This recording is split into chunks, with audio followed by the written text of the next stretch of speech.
Boss, tingnan nyo. Manager Chen, layuan mo ako. Umalis ka, lintek ka. Umalis, hoy hoy. Ayos ka lang ba? Ayos lang. Shiji, ano nang ginagawa mo? Ano nang ginagawa ko? Kayong dalawa, ang kulit nyo talaga. Sinundan nyo pa ako sa kumpanya. Alam nyo ba, executive na ako ngayon sa kumpanyang ito. At girlfriend ko ang kapatid ng chairwoman. Kapag sinira nyo ang magandang buhay ko, ipapahanap ko kayo sa tao, maniwala kayo. Tingnan muna natin. Shiji, wala na akong ibang paraan. May sakit ngayon ang papa ko. Kailangan niya ng malaking panggamot. Kung hindi, hindi ako pupunta sa iyo. Matagal na tayong hiwalay. Ilang beses ko bang sasabihin? At may sakit ang papa mo. Ano nang kinalaman ko? Bakit ako ang hinahanap mo? Shiji, nakalimutan mo na ba? Noong college ka, sino ang nagpapadala ng tuition at allowance mo? Noong nagsimula kang magtrabaho, sabi mo kailangan mong umupa sa syudad. Wala kang pera, ako rin ang nagbigay. Sabi mo kapag may trabaho ka na, pakakasalan mo ako. Nakalimutan mo na lahat iyon. Tumahimik ka nga. Luma at bulok na kwento na yan. Kailangan pa bang ungkatin? Sinabi ko noon, na kapag nakagraduate ako, pakakasalan kita. Pero hindi ko akalaing seseryosohin mo. Isa pa, hiningi ko ba sa iyo ang perang iyon? Ikaw ang kusang nagbigay. Shiji, paano mo nasasabi yan? 5 trabaho ang pinapasukan ko araw-araw. Lahat ng pera ko, ibinigay ko sa iyo. Napakawalang puso mo naman. Walang puso, wang siya ulian. Tingnan mo muna ang sarili mo. Isa kang probinsyanang gusgusin. Bagay ka ba sa akin? Ako, executive na ngayon.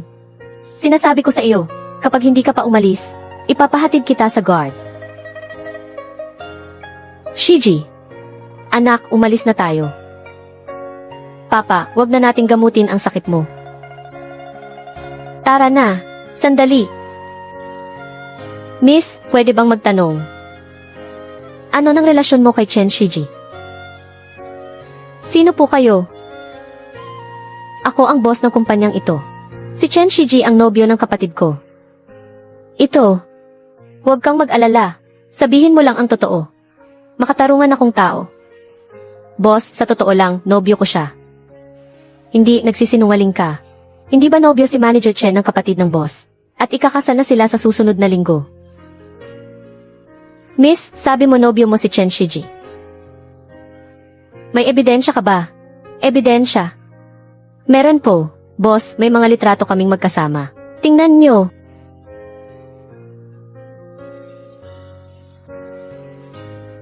Totoo nga. Secretary Gao. Asikasuhin mo muna si Manong. Opo, boss. Papa, sumama ka na. Ayos lang. Tito, tara na po. Miss, sumama ka sa opisina ko. Sige po. Miss, maupo ka muna. Salamat po. Miss, Sia Olin ang pangalan mo, tama. Pwede mo bang ikwento ng detalyado? Ang tungkol sa inyo ni Chen Shiji. Boss, ganito po. Magkababata kami ni Shiji. Noong high school pa lang kami na. Kalaunan, nakapasa kami sa iisang university. Pero mahirap ang pamilya niya. Hindi nila kaya ang tuition niya. Kaya ibinigay ko sa kanya ang pang-tuition ko. Tumigil ako sa pag-aaral at nagtrabaho para pag-aralin siya. Tumigil ka para pag-aralin siya. Miss, bakit mo ginawa iyon? Mula nang mag-college siya. 5 trabaho ang pinapasukan ko araw-araw. Buwan-buwan, nagpapadala ako sa kanya ng 6,000. Sa loob ng 5 taon, hindi iyon naputol. Samantalang ako, tinapay at maalat na atsara lang ang kinakain ko. Ni isang maayos na regalo para kay Papa. Hindi ko pa nabili.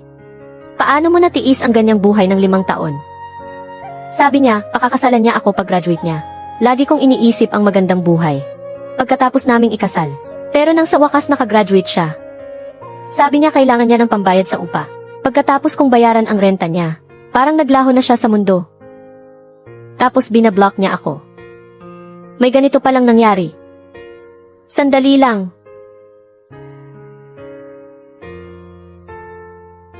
Baby, masarap ba ang kain mo ngayon? Ang sarap.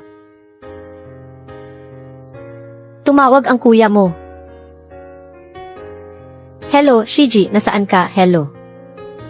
Kuya, namamasyal ako ngayon kasama si Xiaoju. Bakit po? Tigilan mo muna yan. Pumunta ka sa opisina ko. Ah, sige. Pupunta ako agad. May nangyari ba? Pinapapunta ako ng kuya mo sa opisina niya. Pupunta muna ako.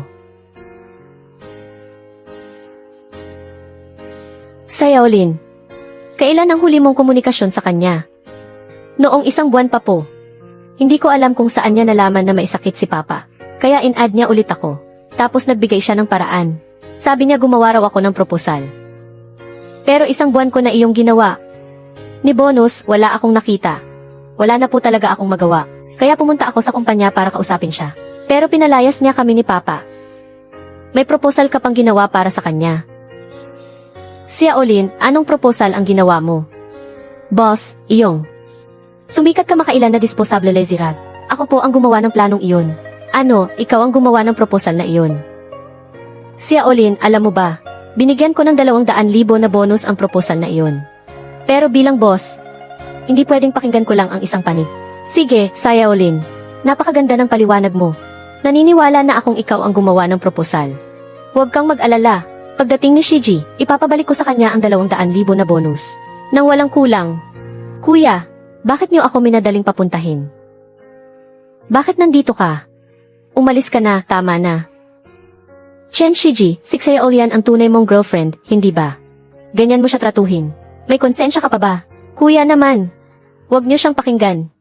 Probinsyanang walang pinag-aralan lang siya. Maniniwala kayo sa kanya. Ang girlfriend ko, kapatid niyo lang. Siya lang ang nasa puso ko. Tama na. Alam ko na ang buong katotohanan. Napakabuti sa iyo ni Xiaolin. Noong college ka, buwan-buwan kang pinapadalhan ng 6,000. Buong 5 taon. Ang dami mong ginastos nang hindi ka nakokonsensya. Kuya, pakinggan niyo muna ang paliwanag ko. Hindi ko naman hiningi sa kanya ang perang iyon. Siya ang nagpumilit na ibigay sa akin. Hindi ko naman pwedeng tanggihan. Tumahimik ka nga. Naririnig mo ba ang pinagsasabi mo? Hindi ko akalaing ganyan kang tao. Noong mahirap ka, tinulungan ka ng mabuting babae. Ngayong nakaangat ka, iba na ang gusto mo. Iyan mismo ang katulad mong basura. Chen Shiji, formal kitang inaabisuhan. Ang 200,000 na bonus ng proposal. Pati lahat ng ginastos ni Xiaolin sa college mo. Ibalik mo sa kanya ng walang kulang. Hindi, bakit ko ibabalik sa kanya? Kuya, ikakasal na ako sa kapatid nyo. Tayo ang magiging pamilya. Bakit parang kinakampihan nyo ang ibang tao? Pamilya, wala akong bayaw na katulad mo. Chen Shiji, tandaan mo.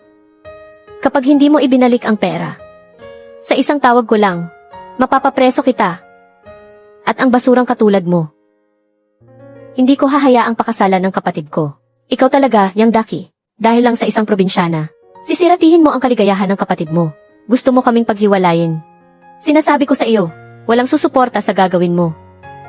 May susuporta man o wala, hindi ikaw ang magpapasya. Chen Shiji, tandaan mo. Ang lalaking walang utang na loob, at walang puso tulad mo. Walang babaeng gustong makasama. Mga tito at tita, ngayon, ipaglalaban ko ang hustisya para kay Xiaolin. Sa tingin nyo, tama ba ang ginagawa ko?